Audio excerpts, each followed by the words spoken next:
speech today is an icebreaker speech. This is the very first speech that you give in Toastmasters. It's from the Competent Communication Manual. The speech is 4 to 6 minutes long. And the title is The Girl in the Purple Leotard. Please join me in welcoming Paige Hargis.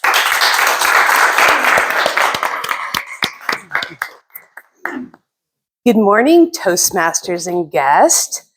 Have you ever heard the term, she just marches to the beat of a different drummer? Yes. Yeah, that might be the way I am. For a little bit about me, I'm a third generation San Diegan. I was born, raised, and educated here in San Diego. And one of my first memories was being so excited to sign up for my very first dance class. And I was so excited to go to the Capizio store in the mall and get my first dance outfit with my mom. And when we walked into the store, I walked past all the pale pink little leotards and went straight for the rack with the bright purple one. And so I was so happy and so excited to go to my first class. And I remember walking into the studio past a whole herd of petite little girls with their hair back into little coiffed buns and, of course, the full pink head to toe. Me, on the other hand, I walked in like a goofy purple dinosaur, clumping across the floor while they danced gracefully to Tchaikovsky. So that was the first time I remember not feeling like I quite fit in. So when I was in middle school, my parents opened a skateboard park, and it was called Skateboard Heaven. And for my brother, he was my older brother, for him, it was indeed skateboard heaven because he was like a god sitting at the front desk deciding who he would let in for free and who would just have to wait. Me, on the other hand, as a 13-year-old, tall, about this height, awkward 13-year-old, self-conscious girl, it was more like skateboard hell. I spent my days being teased mercilessly by the skate rats. And then I would go to school for the next, through my junior high years and high school years, being teased as wide track, which is a form of trucks on a skateboard, in case you didn't know, where the wheels are a little wide. So that experience really solidified this experience. I'm an outsider. I'm not like everybody else. Several years later, I graduated from UCSD and was hired by Merck, a pharmaceutical company, as a sales rep. I married my husband, David, in 1993, right down there at Powerhouse Park. We have 2 beautiful children, Alex and Lauren.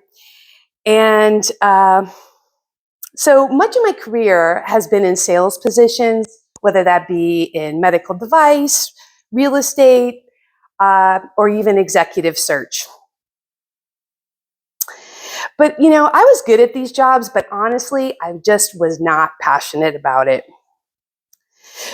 And then on September 19th, 2013, our lives all came to a screeching halt, kind of like when you hear a needle scratching across a record player. That's how it felt. We were packing up my daughter to go to college. My son went outside, grabbed his skateboard, walked past a bucket of helmet, and a short time later, he fell off his skateboard in front of our house, hit his head on the ground, fractured his skull, and had a very severe traumatic brain injury. His brain injury was so severe that the doctors didn't know if he would survive. And if he did, only time would tell what outcomes we could expect.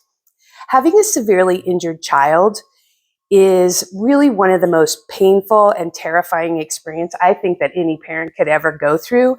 I wouldn't wish it on my worst enemy. Miraculously, Alex did survive and was able to leave the hospital after 2 months. He went on to create a video about his experience and traveled around to schools, teen groups, and emergency and medical conferences to talk about his experience and the importance of always wear a helmet every time you are on a set of wheels. Honestly, my son is my biggest hero. His courage and his resilience has really inspired me.